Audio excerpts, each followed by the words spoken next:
Merhabalar, yeni bir örgü videosuna hoş geldiniz. Bu videomda sizlerle birlikte bu görmüş olduğunuz tatlı ve yapılışı gayet kolay şapka modelini çalışacağız. Bu şapkamın takımı olan hırkamı aynı renklerle daha önceki bir videomda, bundan önceki videomda yapılışını paylaştım. Kanalımı ziyaret edip hırka videoma ulaşabilirsiniz. Hırkamdan arta kalan iplerle de bu videomda size bu şapka modelinin anlatımını yapacağım. Bu hırkamdan sonra da yine takımımın son parçası olan patiğin yapılışı da yapılış videosu da kanalımda olacak. Abone olup bildirimleri açarak yeni yükleyeceğim videolardan haberdar olabilirsiniz. Bu şapka modeli aynı zamanda elinizde kalmış olan ufak küçük boyutlarda ipleriniz varsa onları da değerlendirmek için çok güzel bir proje gerçekten. Şu alttaki mor renkten, altta kullandığım renkten yaklaşık yarım yumak kadar kullanmış oldum. Ve beyaz ve lila renginden de gerçekten çok küçük parçalar halinde ipleriniz olsa elinizde yeterli. Dediğim gibi ben bunu takımın parçası olarak ördüm. Daha önce hırkamı örmüştüm. Hırkamın anlatımında ne kadar ip gittiğini orada paylaşmıştım. Hırkamdan kalan ipleri kullanarak da şapkamı oluşturmuş oldum. Şapkamız 1-1,5 yaşa uygun, yaklaşık 2 yaşa kadar kullanılabilecek ölçüde. Evet, çok kullanışlı bir model. Şu alt kısmı çift kat oluyor arkadaşlar. Bunu örüp ikiye katlayarak öncelikle bu alt kısmını öreceğiz şapkamızın. Kısaca size özetlemiş olayım. Alt kısmı öreceğiz. Bunu çift kat ikiye katlayacağız. Üst taraftan ilmek çıkartarak üst kısmı örmeye başlayacağız. Bu alt kısım kulaklı ve çift kat olduğu için gerçekten çok güzel bir kullanıma sahip. Sıcacık tutan, çocuklarımızın kulaklarını güzel bir şekilde böyle saran kışlık bir bere ya da şapka modeli gerçekten. Hazırsanız hemen yapımına başlayalım. Şapkamızın yapılışına başlamadan önce şapkamızı örebilmek için ihtiyacımız olan malzemeleri de kısaca size saymak istiyorum. Şapkamızda 3,5 numara şiş kullanacağım örerken. Onun haricinde makasa, uygun büyüklükte bir tığa ve dikiş iğnesine de ihtiyacımız olacak. Tabii ki bir de pompona ihtiyacımız var. Eğer böyle pomponlu bir şekilde yapmak isterseniz yapmayabilirsiniz. Sizin tercihinize kalmış. Şimdi hemen yapılışına başlıyoruz. Örgümüze başlamadan önce böyle bir şablon üzerinde kısaca size bilgi vermek istiyorum. Kısaca bir özetlemek istiyorum. Nasıl yapacağız? Ne şekilde örmeye başlayacağız? Bu bizim şapkamızın alt kısmının şablonu aslında arkadaşlar. 25 ilmekle örgümüze şapkamızın alt kısmına başlayacağız. O 25 ilmeğimizi 11, 3, 11 ilmek olarak ayıracağız. Şurada 3 ilmek olarak gördüğünüz yer şapkamızın alt kısımdaki desenini, düz örgü görüntüyü oluşturan yer aslında. Şu kısımlarda şapkamızın kulak kısımları. Biz örgümüze 25 ilmekle bir ucundan başladıktan sonra bir süre haroşa olarak örgümüze devam edeceğiz. Şuradaki aradaki 3 ilmekte farklı bir işlem olacak. Örerken göstereceğim sizlere ki o alttaki görüntüyü elde etmiş olalım. Sonrasında bir süre toplam o bir sürede 9 diş aslında. 25 ilmekle başlayıp 9 diş haroşa olarak 25 ilmeğimizi ördükten sonra şu kısma geldiğimizde kulaklar için arttırmalar yapacağız. Arttırmalarımızı yaparken örgümüzün kenar kısımlarından değil de şuradaki 3 ilmeğimizin yanlarından aslında arkadaşlar. 3 ilmeğimizin iki kenarında bulunan 2 ilmekten aslında her sırada birer ilmek olmak koşuluyla artırmalar yapacağız. Bu 11 ilmekler 12, 13 diye artacak. Son olarak 20 ilmek olana kadar 9 defa artış yapacağız. 11 ilmeğimizi 20 ilmeğe çıkaracağız şu kısımda. Yani burada 9 diş örmüş, 9 defa artırma yapmış olacağız. Sonrasında bir süre şu kısımda kulak kısmının ucunda herhangi bir işlem yapmadan, arttırma ya da eksiltme yapmadan öreceğiz. 3 diş burada bu şekilde örgümüzü öreceğiz. 3 dişimizi bitirdikten sonra tekrar burada yaptığımız arttırmanın tersini yapacağız ve eksiltmeler yapacağız. Bu eksiltmeleri söylediğim gibi bu kısımda örgümüzün kenarında değil, şuradaki 3 ilmeğimizin kenarlarında yaparak tekrar kulak kısmından normal kısma geçiş yapmış olacağız. 9 defa 9 diş olana kadar arttırma yapmıştık. Burada da tersini yapıyoruz. 9 diş boyunca eksiltme yapıp şu kısımda tekrar 11 ilmeğe örgümüzü düşürmüş olacağız. Yani 3 ilmeğimizin iki tarafında şöyle yazalım. Şu kısım 20 ilmek. Bu kısım yine 11 ilmek. Tekrar şuradaki 3 ilmeğimizin kenarlarında 11 ilmek kalacak şekilde örgümüze devam edeceğiz. Burası aslında bizim şapkamızın tam ön kısmı, alın kısmına denk gelen kısım olacak. Şöyle bir süre herhangi bir işlem yapmadan, arttırma, eksiltme yapmadan burada örgümüze devam edeceğiz. 24 diş olması gerekiyor buradaki şapkamızın önü için örmemiz gereken kısım. 24 diş boyunca bu şekilde ilerledikten sonra arkadaşlar burada tekrar bu kısımda yaptığımız çalışmayı tekrar yapacağız. Yani 9 diş boyunca arttırma, 3 diş herhangi bir işlem yapmadan örme, sonrasında 9 diş boyunca eksiltme yapma ve başta yaptığımız gibi 9 diş boyunca herhangi bir işlem yapmadan örme şeklinde aynı işlemi bir kez daha tekrarlayıp ikinci kulağımızda oluşturup yine 25 ilmekle örgümüzü burada bitireceğiz. Şapkamızın alt kısmını bu şekilde oluşturmuş olacağız arkadaşlar. Şimdi hemen başlayalım. Öncelikle şişimize 25 ilmek şişimizi atalım. Hemen ilk şişimize yani ilmeklerimizi oluşturduğumuz ilmeklerimizi attığımız sıradan sonraki hemen ilk sırada şurada 3 ilmek kenarda bırakacak şekilde örgümüzü oluşturmaya başlıyoruz. Şişime 25 ilmek attım. Hemen bir sonraki de ilk ters sıramdayım arkadaşlar. Dediğim gibi ilmeklerimizi 11, 3, 11 olarak 3'e ayıracağız. Baştaki ilk 11 ilmeğimi haroşa olarak örüyorum.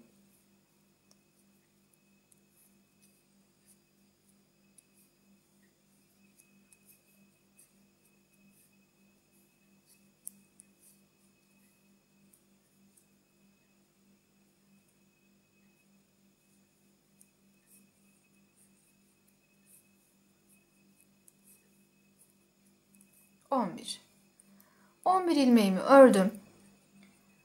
Arada kalacak olan 3 ilmeğim şu an sol şişimdeki ilk 3 ilmeğim. Daima kenardaki 11 ilmeğimin ortasında kalacak olan 3 ilmeğim. Bu ilmekleri nerede yapacağım işlem şu arkadaşlar. Şu an ters sıramdayım. Örgümün ters sırasındayken buradaki 3 ilmeğimi örmeden sadece sağ şişime takıp alacağım. Düz sırama geçtiğimde ise bu ilmekleri öreceğim. Ters sırada olduğum için sadece şişimi bu şekilde ters tarafa doğru alıyorum. Öne alıyorum. 3 ilmeğimi sadece şişime alıyorum. Sağ şişime kaydırma yapıyorum. Tekrar ipimi arkaya düz tarafa geçiriyorum ve kalan 11 ilmeğimi örüyorum. Aradaki 3 ilmeğimizin yapılış tekniği bu arkadaşlar. Düz sıralarda, düz sırada şimdi ön tarafa geçtiğimizde öreceğiz. Ters sıralarda örmeden bu şekilde sadece şişimizi alıp geçeceğiz.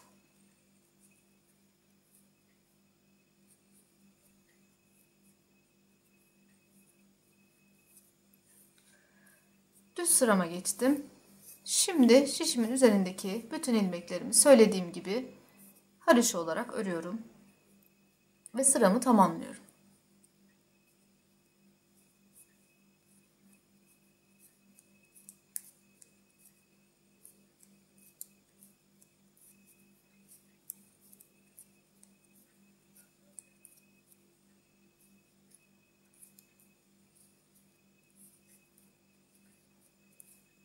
Aradaki 3 ilmek kısmına geldim. Onları da aynı şekilde örüyorum.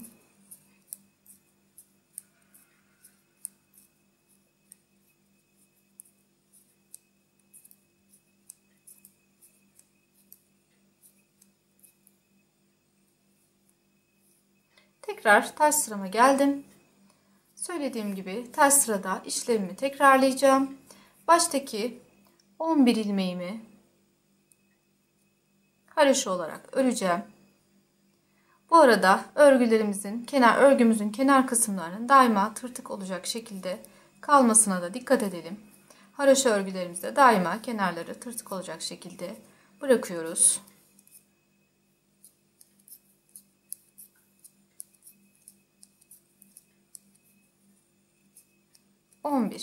11 ilmek, baştaki 11 ilmeğimi ördüm arkadaşlar. Aradaki 3 ilmekte dediğim gibi işlemi tekrarlıyorum. İpimi öncelikle öne doğru, ters tarafa doğru alıyorum. Buradaki 3 ilmeğimi sadece şişimin üzerinde kaydırıyorum. Tekrar ipimi ön tarafa alıyorum ve kalan 11 ilmeğimi yine örüyorum.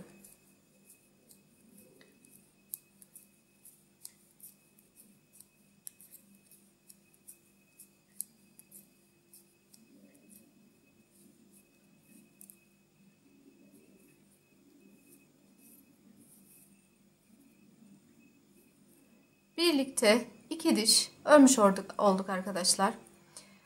Söylediğim gibi şablonda yazdığım gibi 9 diş olana kadar kenarlarda herhangi bir arttırma yapmadan devam edeceğiz. 7 diş daha olana kadar örüp bu kısmı tamamlayıp geliyoruz. 9 diş boyunca örgüme devam edip geldim arkadaşlar. Arada kalan 3 ilmeğimizin görüntüsü bu şekilde oluşmaya başladı. Şimdi artık şapkamızın ilk kulağı için şu kısımdan artışlar yaparak devam edeceğiz. Yani buradaki 11 ilmeğimizin ilk 10 tanesini şimdi normal şekilde örüp sonda kalan bir ilmekte artış yaparak devam edeceğiz. 3 ilmeğimizin kenarlarında kalan bu ilmeklerden artışlarımızı yapacağız. İlk 10 ilmeğimizi normal şekilde örelim.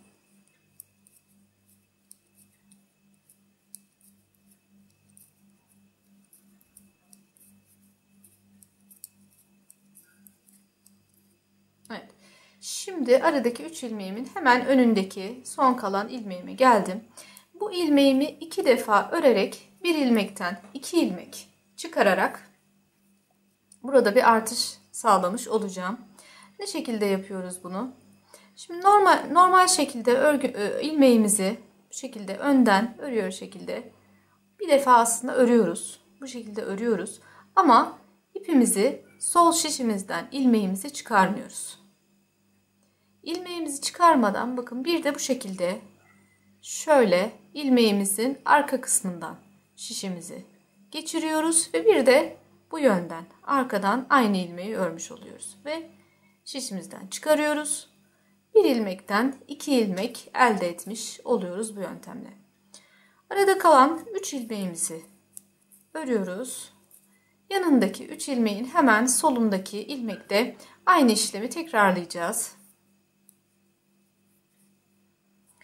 İlmeğimi normal şekilde öncelikle önden şişimi batırarak bir kez örüyorum. Ama ilmeğimi sol şişimden çıkarmıyorum. Sonra tekrar ilmeğimin arka kısmından şuradan bakın şöyle gösterelim. İlmeğimin arka kısmından tekrar batarak ikinci kez aynı ilmeği örmüş oluyorum. Ve şişimden çıkarıyorum. Bu yöntemle bir ilmekten 2 ilmek elde etmiş oluyorum ve sıramı tamamlıyorum. Şimdi ters sıramıza geçtiğimizde herhangi bir işlem yapmadan normal şekilde örgümüzü örüp tekrar düz sıramıza geliyoruz. Şimdi artık bu gösterdiğim yöntemle toplam bu birinci artırmamız oldu. 9 defa artış yapıp geleceğiz arkadaşlar. Buradaki 11 ilmeğimiz şu an 12 ilmek olmuş oldu. Burada 20 ilmek oluncaya kadar bu yöntemle yani şurada sürekli aradaki 3 ilmeğin iki tarafında kalan, sağda ve solunda kalan birer ilmekte artışlar yaparak o kısma kadar buralarda toplamda 20'şer ilmek elde edene kadar örüp geliyoruz. 9 defa artış yaparak şapkamın ilk kulağını oluşturmaya başladım arkadaşlar. Şu an 21 tarafta 3 tane ortada olmak üzere 43 ilmek var şişimde.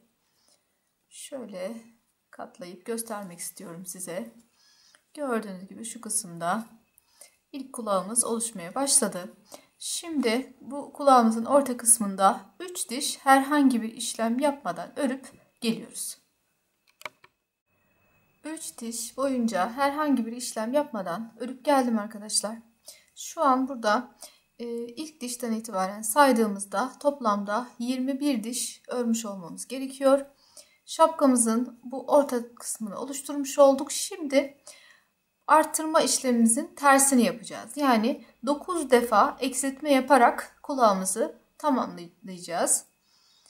Tamam, bu eksiltmelerimizi yaparken nasıl ki artışlar yaparken bu kısımda şurada 3 ilmeğin kenarlarındaki kenarlarında kalan birer ilmekten artışlar yapmıştık. Yine aynı şekilde bu 3 ilmeğimizin kenarlarındaki ilmeklerden kesmeler yaparak eksiltmelerimizi oluşturacağız.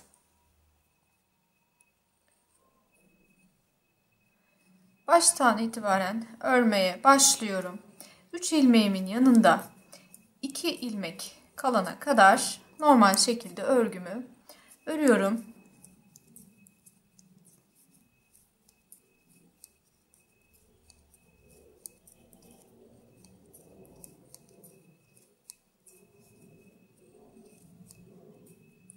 Şu anda 3 ilmeğimin yanında son 2 tane ilmeğim kaldı. Bu ilmekleri tek ilmeğe düşürerek ikisini birlikte alarak kesip tek ilmeğe düşürmem gerekiyor. Ama bu eksiltme işlemini yaparken her iki tarafta farklı şekilde yapacağız. Çünkü buradaki 2 ilmeğimizin şöyle söyleyelim 3 ilmeğimizin sağ tarafında kalan ilmeklerimizi sağa doğru keseceğiz. Sol tarafında kalan 2 ilmeği de sola doğru kesme yapacağız. Bu yüzden her iki tarafta teknik değişecek arkadaşlar. 3 ilmeğimizin sağındaki 2 ilmeğimizi, baştaki 2 ilmeğimizi keserken ilmeklerimizi bu şekilde ilmeklerimizin sol kısmından şöyle yakın plandan gösterelim. İlmeklerimizin solundan şuradan birlikte alarak ilmeklerimizi sağa doğru yatacak şekilde kesmiş oluyoruz. Aradaki 3 ilmeğimi örüyorum. Şimdi sıradaki ilmeğimi bu sefer sola doğru bu tarafa bakacak şekilde kesmem gerekiyor. Bunun için de iki farklı yöntem var aslında. Öncelikle benim tercih ettiğim yöntemi göstereceğim. Siz dilerseniz diğerini de uygulayabilirsiniz. Hangisi kolayınıza geliyorsa onu da sonrasında göstereceğim. Dilerseniz benim yaptığım gibi bu şekilde ilk ilmeği örmeden alıp ikinci ilmeği örüp ilk ilmeği diğerinin üzerinden şöyle bu şekilde geçirerek burada sol tarafa doğru bakacak, sol tarafa yatacak şekilde ilmeklerinizi bir ilmek burada eksiltme yapmış olabilirsiniz.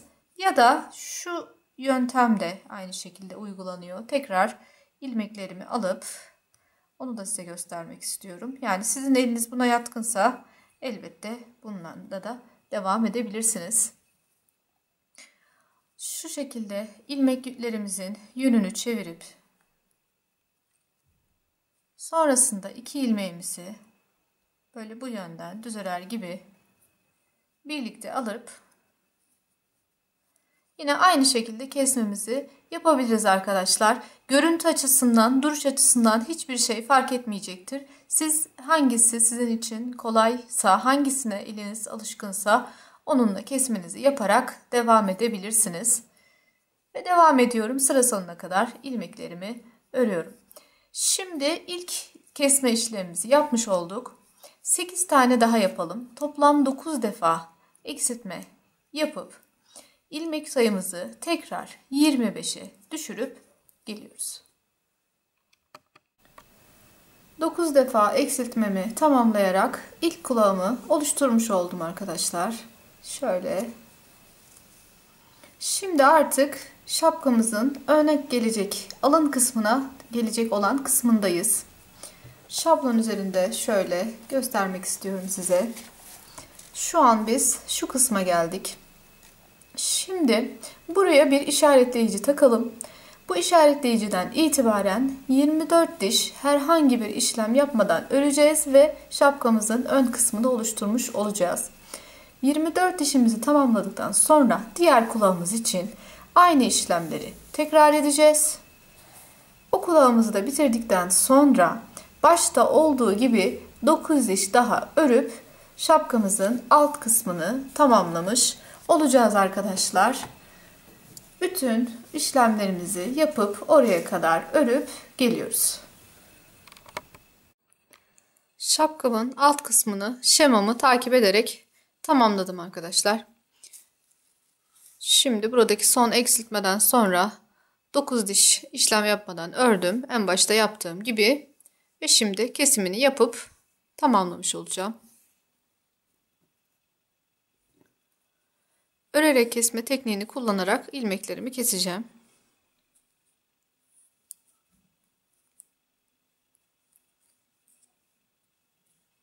Örerek kesme tekniğinde arkadaşlar şöyle baştan göstereyim isterseniz. Şöyle ilk ilmeğimi örmeden aldım. İkinci ilmeğimi örüyorum. Önceki ilmeğimi diğerinin üstünden bu şekilde geçirerek burada bir ilmek kesmiş oluyorum. Sıradaki ilmeğimi örüyorum. Diğerini bir önceki ilmeği onun üzerinden bu şekilde geçirerek bir ilmek kesme yapmış oluyorum.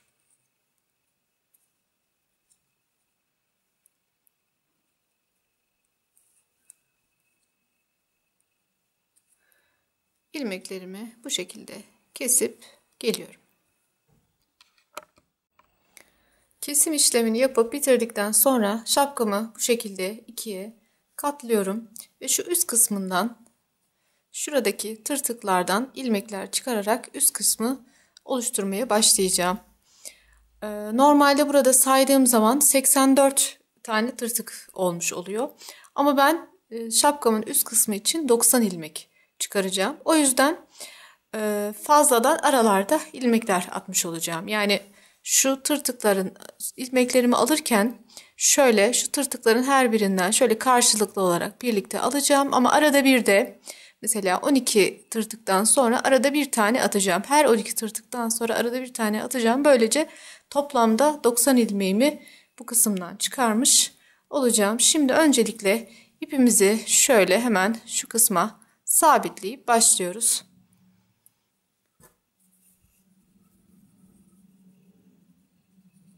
Hemen şöyle iç taraftan bir yere öncelikle ipimizi bağlayalım.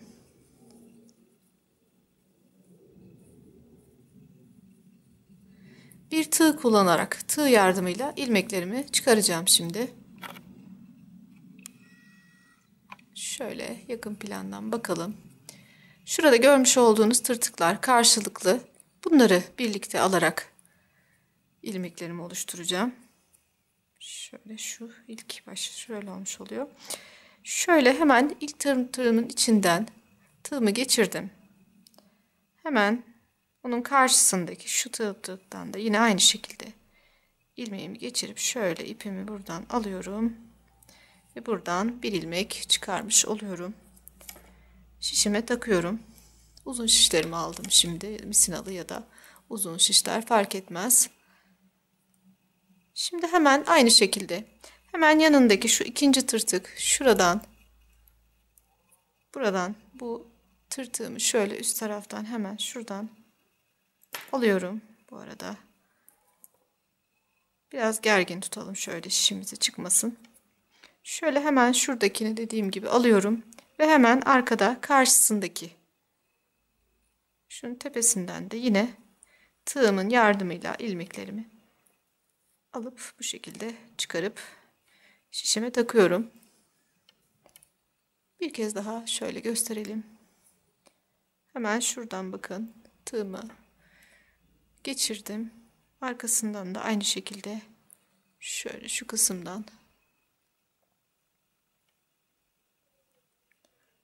şöyle biraz zorluyor. Evet. Evet. Bu yöntemle biz toplamda dediğim gibi 90 ilmek elde edecek şekilde buradan ilmeklerimizi çıkaralım. Bu tırtıklı kısımlarda toplam 12 taneden çıkardıktan sonra şöyle görmüş olduğunuz şu iki tırtığın arasından şuradan fazladan bir ilmek daha çıkartıp her 12 tırtıkta bunu tekrar edelim. Böylece fazladan 6 ilmek daha aralarda kazanmış olacağız ve 90 ilmek çıkarıp geliyoruz şimdi. Şapkamın üst kısmı için 90 ilmek çıkarıp geldim. Şimdi artık üst kısmı örmeye başlıyorum. Haroşa olarak aynı şekilde devam edeceğim. Burada da yine çizgili desenimizi uygulayacağız. Hırkamızda olduğu gibi. Şimdi öncelikle 4 diş oluncaya kadar şu an ters yüzdeyim. Ön yüzden baktığımda 4 diş oluncaya kadar mor rengimle devam edeceğim. Sonrasında beyaz ipimi bağlayıp çizgili kısma geçiş yapacağım. Mor rengimle 4 diş örüp geldim. Şimdi artık çizgili kısma devam edeceğim. Yani bir diş beyaz ipimi şöyle hemen şurada bağladım. Bir diş beyaz, bir diş mor olarak toplam 4 diş öreceğim. 4 gideceğiz arkadaşlar. Şimdi 4 diş düz renkle 4 diş ördükten sonra 4 diş çizgili olarak, sonrasında beyaz ipimizle düz renk yine 4 diş. Devamında 4 diş yine beyaz ve lila karışık çizgili olarak öreceğiz. Sonrasında lila rengimizle devam edeceğiz. Ta ki şapka tepesinde kesim yapacağımız kısma kadar ilerleyeceğiz. Şimdi renk geçişini nasıl yapıyoruz? Şöyle alttaki ipimizi bu şekilde önde bırakıyoruz. Şöyle sol baş parmağımızla bunu tutuyoruz. Diğer ipimizi şöyle şuradan alıp şöyle ilk ilmeğimi alıyorum. Renk geçişlerini yaparken iplerimizi bu şekilde tutarak örüyoruz arkadaşlar. Şöyle biraz örüp göstermek istiyorum. Şöyle bir sonraki sırada bu rengim burada bu şekilde kalmış olacak. Sonrasında daha önce de söyledim, hırkada da belirttim bunu. Dikişlerimizi yaptığımız zaman yine burada muntazam bir dikiş yok gibi güzel bir görüntü elde etmiş olacağız. Dediğim gibi renk geçişlerimizi yaparken böyle yapalım. Alttaki ipimizi sol elimizde şöyle sol parmağımızla tutup üstteki ipimizi arka taraftan örmeye başlayalım. Şimdi bir diş beyaz, bir diş mor olacak şekilde söylediğim gibi 4 diş karışık, 4 diş sonrasında beyazla devam edip düz renk, sonrasında lila rengi ipimizi bağlayıp 4 diş çizgili, bir diş lila, bir diş beyaz olacak şekilde 4 diş ve devamında da lila rengimizle devam edip şapka tepesinde kesim yapacağımız kısma kadar örüp geliyoruz. Şapkamın üst kısmını söylediğim şekilde örerek devam ettim arkadaşlar. 4 diş düz renk, 4 diş çizgili deseni takip ederek ördüm. Son olarak burada lila rengimi en son 3 diş olarak düz renk ördükten sonra şimdi bu sırada şapkamın tepesinde kesme işlemine başlayacağım. Kesmelerimi de yapıp şapkamı tamamlamış olacağım. Kesme işlemi için şapkamda bulunan 90 ilmeğimi 10'ar ilmek şeklinde 9 parçaya ayırmış oluyorum. Aslında yapacağım şey her 10 ilmekte bir ilmek eksiltme yapmak şeklinde olacak. Bir sonraki sırada da her 9 ilmekte bir ilmek eksiltmiş olacağım. Sonrakinde 8'de 1, sonrakinde 7'de 1 şeklinde devam edecek arkadaşlar kesmelerim. Bu şekilde güzel bir muntazam bir tepe kısmı oluşturmuş olacağız. 10 ilmek dediğim gibi 10 ilmek her 10 ilmeklik parçalara daha doğrusu ayırmış olacağız. Nasıl yapacağız? Öncelikle 8 ilmeğimizi İlk 8 ilmeğimizi örüp 9. ve 10. ilmeklerimizi birlikte alarak 10 ilmekte 1 ilmek eksiltmiş ve 9 ilmeğe düşürmüş olacağız her bir parçayı. Şöyle ilk 8 ilmeğimi örüyorum.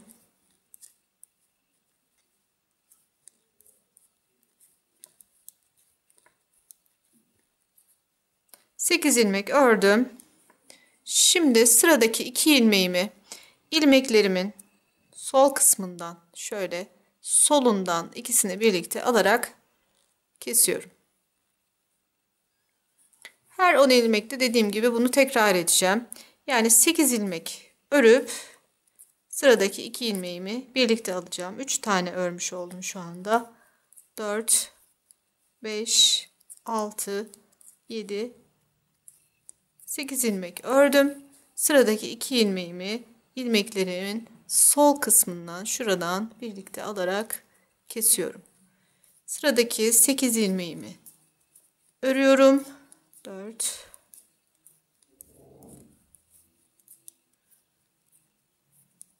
ve 2 ilmeğimi ilmeklerimin solundan birlikte alarak kesiyorum. Bu şekilde sıramı tamamlıyorum. Sonrasında ters sıramda herhangi bir işlem yapmadan ters sıramı da örüp bir sonraki düz sıraya gelip devam ediyorum. Kesim yaptığım ilk sırayı ve sonrasındaki ters sırayı tamamlayıp bir sonraki düz sıranın başına geldim. Kesme işlemine her düz sıramızda bu şekilde devam edeceğiz. Ters sıralarda herhangi bir işlem yapmadan sıramızı öreceğiz. Bu sefer 7 ilmek öreceğim. İlk kesim yaptığım sırada 8 ilmek örüp 2 ilmeği birlikte almıştım. Bu sefer 7 ilmek örüp 2 ilmeği birlikte alarak devam edeceğim. O döngüyü takip edeceğim.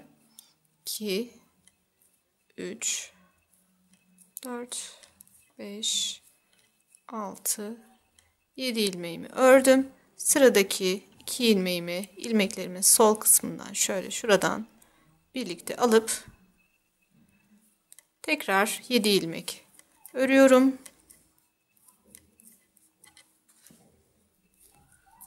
Beş, 6, 7 ve yine 2 ilmeğimi birlikte alıyorum. Bu sırada da bu döngüyü takip ederek 7 ilmek ör, sonrasında 2 ilmeği soldan birlikte al şeklinde. Bu döngüyü takip ederek sıramı tamamlıyorum. Sonraki ters sırayı da örüp sonraki düz sıramın başına geliyorum. Bir sonraki düz sıramın başına geldim. Bu sefer 6 ilmek örüp 2 ilmeği birlikte alacağım arkadaşlar. Gördüğünüz gibi her bir sırada başta ördüğümüz ilmeklerin sayısı birer ilmek eksilecek. 8, 7, 6, böyle 5, 4, 3, 2, 1 diye devam edecek. 6 ilmek ördüm. Sıradaki 2 ilmeğimi birlikte aldım. 6 ilmek örüyorum.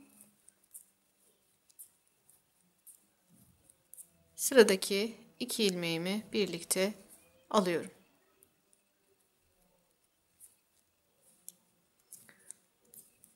Bu sıramı da bu şekilde 6 ör, 2 ilmeği birlikte al şeklinde tamamlayıp ters sıramı da örüp yine bir sonraki düz sırama geleceğim. Bir sonraki sırada yine aynı işlemi söylediğim şekilde tekrar edeceğiz arkadaşlar. Bu sırada 6 ör, ikisini birlikte al, ikisini birlikte kes yaptık. Bir sonraki düz sıraya geldiğimizde 5 ör, 2 ilmeği birlikte al şeklinde devam edecek. Sonraki sırada 4 ör, ikisini birlikte al. Sonrakinde 3 ör, ikisini birlikte al. Böyle böyle sıralarımız devam edecek. En son düz sırada bir ör, ikisini birlikte ör. Bir tane düz ör, bir tane ilmeği ör, sonra ikisini birlikte alıp ör şeklinde yaptıktan sonra o sırayı yapalım. Ters sırasını da tamamlayıp geldiğimizde zannediyorum şişemizde bir 18 ilmek kalmış olacak. Onları da yine ikisini birlikte alarak devam ettirip 9 ilmeğe düşürüp en son şapkamızın tepsisini tamamlamış olacağız. O kısma kadar örüp geliyoruz. Örüp geliyoruz. Şapkamın tepe kısmında kesmelerimi yaparak devam ettim. Şöyle göstermek istiyorum sizlere. Şimdi en son bundan önceki sıramda bir ör, sonrasında 2 ilmeği birlikte kes, birlikte al. Bir ör, 2 ilmeği birlikte kes şeklinde yapmış oldum. Ve şimdiki sıramda 18 ilmeğim var. Şimdi son olarak buradaki 2 ilmeği birlikte alıp 18 ilmeğimi 9 ilmeğe düşüreceğim ve tamamlamış olacağım örme işlemini. İlmeklerimizi yine aynı şekilde 2 ilmeği ilmeklerimizin sol kısmından şöyle şuradan şu kısımdan birlikte alarak keseceğiz. Tek ilmeği düşüreceğiz. Şöyle her bir 2 ilmeği bir ilmeği bu şekilde düşürmüş olacağız.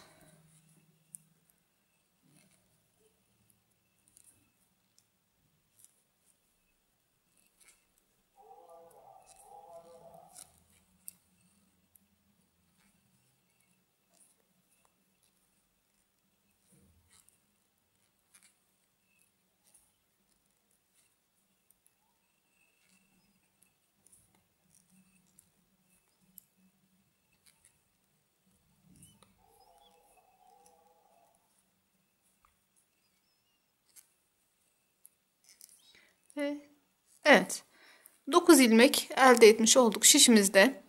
Bu ilmeklerimizi bir iğne yardımıyla bu şekilde şöyle büzdürerek bitireceğiz arkadaşlar. Şimdi ipimizi şöyle dikiş için biraz burada büzeceğiz. Şuraya kadar da ipimizi bu iple, dikişimizi bu iple, bu renk iple devam edeceğiz. O yüzden şöyle birazcık uzun bırakıp keselim. Ve ipimize bir iğne takıp gelelim.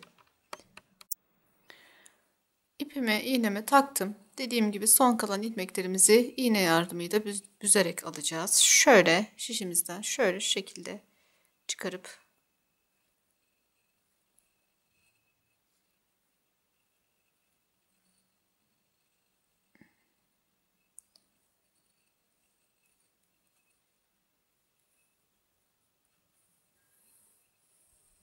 evet arkadaşlar, bu şekilde büzerek aldığımız zaman şöyle çevirelim. Şöyle iyice sıkıştıralım ilmeklerimizi. Şapkamızı bu şekilde tamamlamış oluyoruz. Şimdi dikişimizi yapacağız. Bu renk ipimle şu kısma kadar, beyazın bittiği noktaya kadar devam edeceğim. Sonrasında burada mor ipimi biraz uzun bırakmıştım. Ya da siz de normal mor ipinizi bağlayıp buradan sonrasındaki kısmı tabii mor iple devam edeceğiz. Beyaz iple lila rengi bir şekilde görünecektir çünkü. Şimdi öncelikle burada sağlamlaştırmak için şöyle bir kez daha ilmeklerimin içinden iğnemi geçirerek devam etmek istiyorum. Şöyle bir kez daha bu ilmeklerimi buradan alacağım. Şöyle alttan iğnemi tek tek içlerinden geçirmiş olacağım.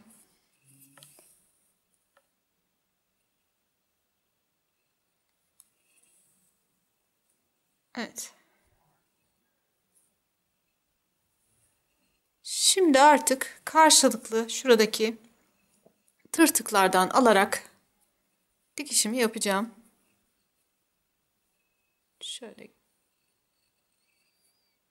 Şöyle hemen şu kenardaki tırtığın ucundan alıyorum ve karşılıklı şuradaki karşısındakini alıyorum.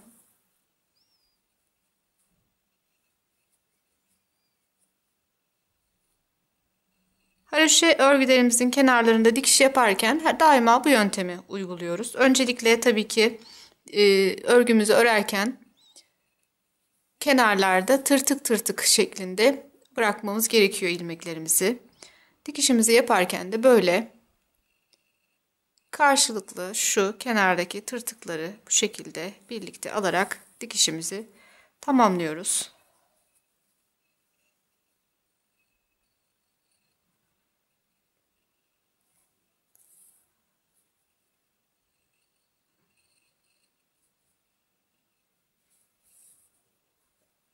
Bu kısmı geçirip bitirip sonrasında renk geçişi olan yerde de aynı şekilde devam edeceğiz. Bunu da göstermek istiyorum sizlere.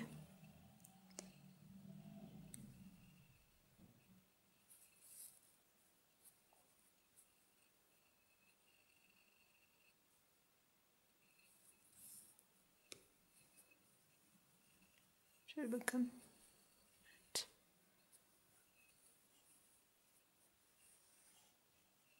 Şapka tepemiz bu şekilde oluştu arkadaşlar. Şimdi devam edelim dikişimize.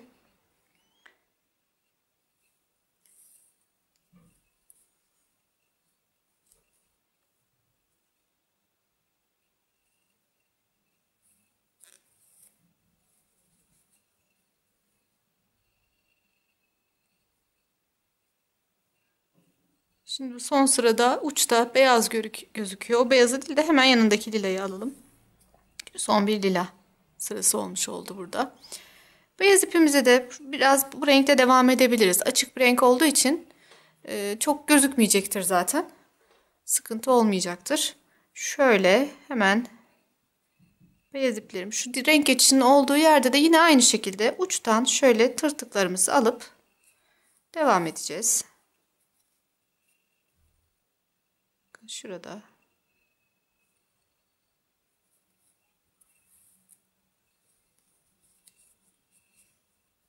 Şöyle daha net sanırım görünüyor.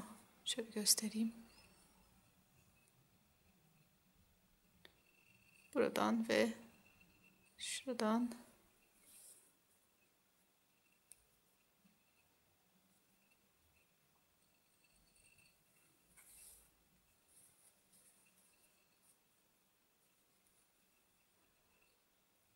beyaz kısımda da devam edelim bu renkle.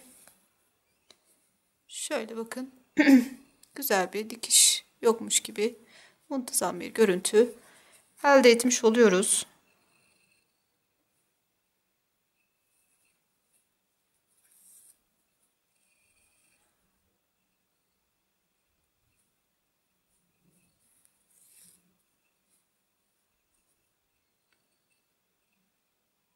Şimdi beyaz kısımdaki şöyle beyaz kısmın bitişine kadarki kısımdaki dikişimizi bitirmiş olduk. Şimdi bu ipimizi buradan çıkartalım. Buraya dediğim gibi mor ipimizi bağlayıp bundan sonraki dikişimizi de mor ipimizle devam edeceğiz.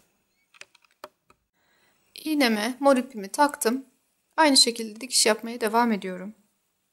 Yine karşılıklı şurada tırtıklarımı birlikte alarak dikişimi tamamlayacağım.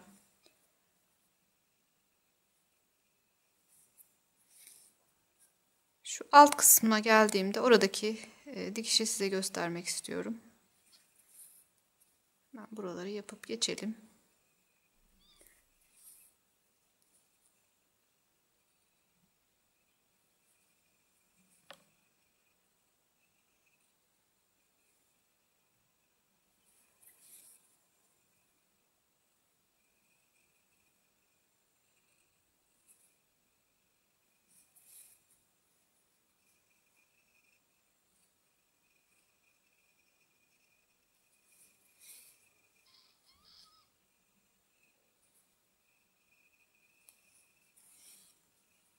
Evet.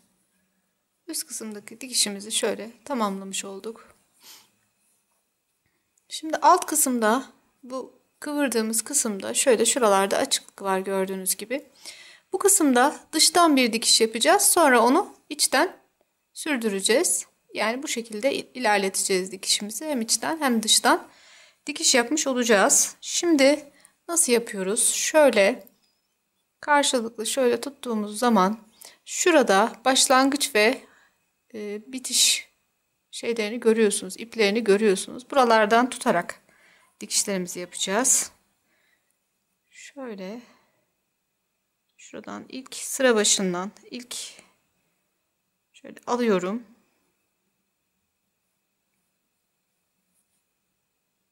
Bunları böyle karşılıklı alacağım.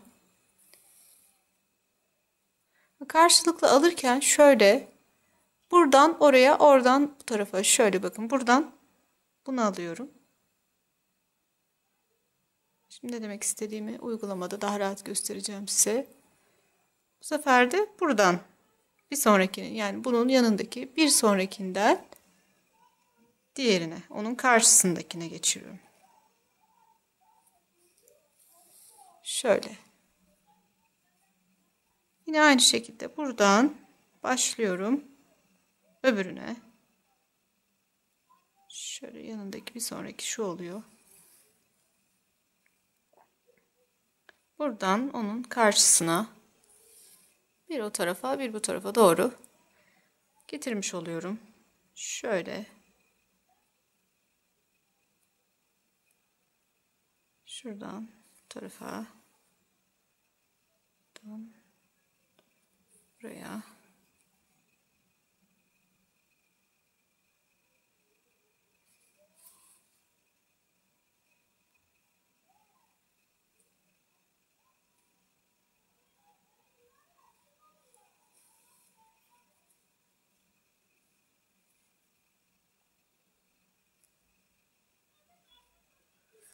Gördüğünüz teknikle karşılıklı buradan iplerimizi alıp dediğim gibi dikişimizi yapıyoruz.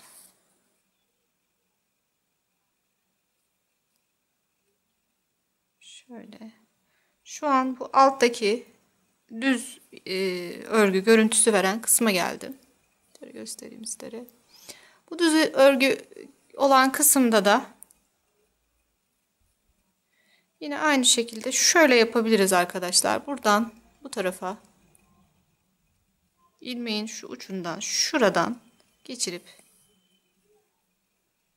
buradan da yine karşılıklı şöyle şuradan iğnemizi geçirerek bir sonraki buradan şöyle bir sonrakine batış yapıp son olarak şurada bakın şöyle net gözüküyor mu bilmiyorum. Şöyle. Burada da böyle muntazam bir görüntü elde etmiş oluyoruz böylece. Şapkamızın iç tarafını çevirip içte de dikişimizi yapıp tamamlayacağız. Yani iç kısımda aynı tekniği sürdürebiliriz, fark etmez ama şu şekilde tutturarak almak da olur. İç kısımda kalacağı için hiç sorun değil. Şöyle karşılıklı buradan iplerimizi alıyoruz.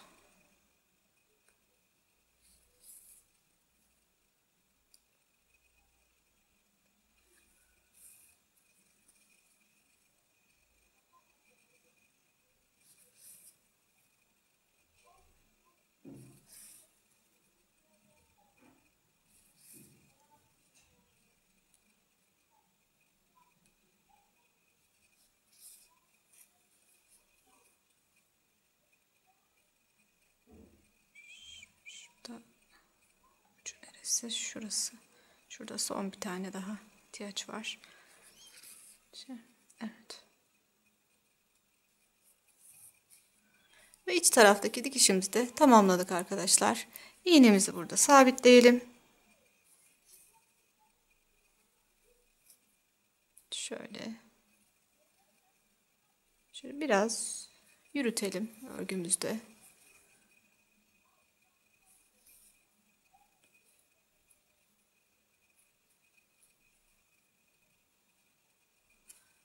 Örgümüzün içinde şöyle birazcık yürütüp ileride kesip tamamlayalım.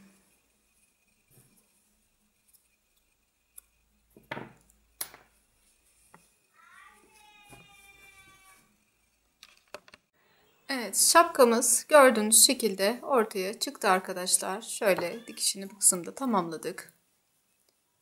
Şimdi geriye bağcıklarını yapmak kaldı. Tığ yardımıyla bağcıklarını öreceğiz. Son olarak pomponunu da takıp şapkamızı tamamlayacağız. Bağcıklarımızı örmek için lila rengi ipimizi elimize alıp başlıyoruz. Şapkamın bağcıkları için 2 adet her biri 3,5 metre civarında ip kestim. Bağcıklarda bu ipleri çift kat olarak kullanacağım. Biraz daha kalın ve tok bir duruşu olsun istiyorum bağcıkların. Daha küçük parçalarda tek katlı olarak da yapabilirsiniz bu çalışmayı. Şimdi bu 3,5 metrelik ipimi öncelikle bu şekilde ikiye katlıyorum. İkiye katladıktan sonra tekrar katlayacağım ama iki ucunu eşit olacak şekilde değil de 3,5 metre toplamda 1,5'a 2 metre gibi katlıyorum. Biri 1,5, biri 2 metre uzunluğu civarında olacak şekilde katlıyorum. Şöyle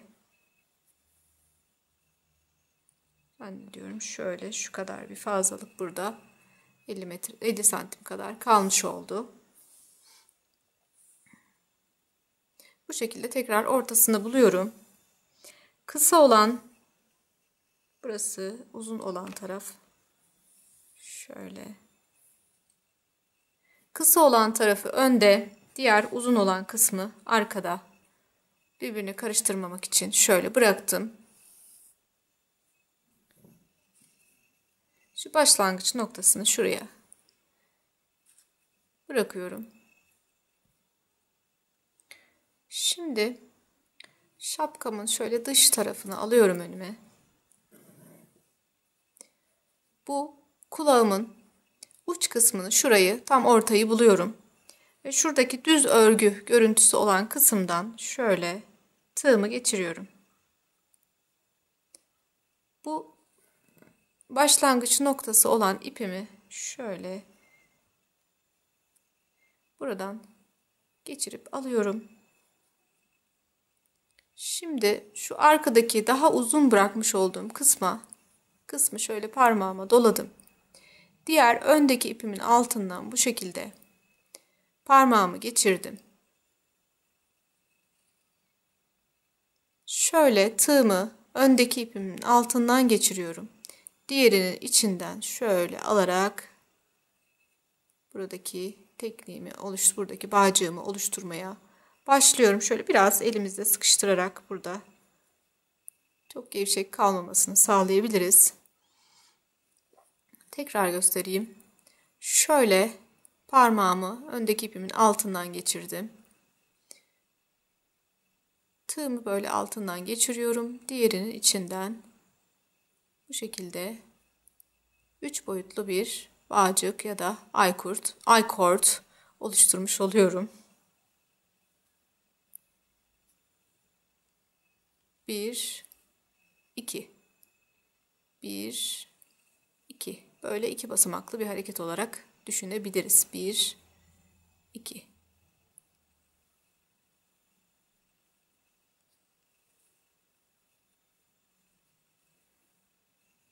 Biraz örüp size elde ettiğim görüntüyü göstermek istiyorum. Şöyle yavaşça takip edebileceğiniz şekilde bakın şöyle tığımı alttan geçiriyorum. Diğerini buradan alıyorum. Çok pratik bir yöntem gerçekten. Şiş ile de tabii ki bağcık örebilirsiniz ama daha zahmetli, daha fazla zaman alan bir yöntem olmuş olur. Onun duruşu biraz daha farklı oluyor. Ama dilerseniz bu yöntemi de çok pratik bir şekilde uygulayabilirsiniz. Şöyle ortaya çıktı şu an ilk bağcığımız. Şöyle göstermek istiyorum size. 3 boyutlu bir bağcık elde etmiş olduk. İpimiz bitene kadar bu şekilde devam edeceğiz. Diğer bağcığımızı da aynı şekilde oluşturup geliyoruz. Şapkamın bağcıklarını tamamladım. Son olarak pomponu da takıp hazır hale getirdim arkadaşlar. Şöyle gördüğünüz gibi çok kullanışlı, kulakları tamamen saran güzel bir model. Çift kat olduğu için de sıcacık tutuyor gerçekten. Ve ayrıca elinizde böyle küçük parçalar halinde ipleriniz varsa onları da değerlendirebileceğiniz bir proje aslında. Ben takımımın parçası olarak ördüm. Başta da söylemiştim. Bundan önce aynı renklerle hırkamı örmüştüm. Onun videosunu yayınlamıştım. O hırkamdan kalan iplerle de şapkamı örmüş oldum. İplerden biraz daha arttı. O kalanlarla da şimdi bundan sonra takımımın son parçası olan patiğimi öreceğim. Onun videosu yayında olacak. Kanalıma abone olup bildirimleri açarak yeni yükleyeceğim videolarından anında haberdar olabilirsiniz. Yeni bir örgü videosunda tekrar görüşmek dileğiyle. Hoşça kalın.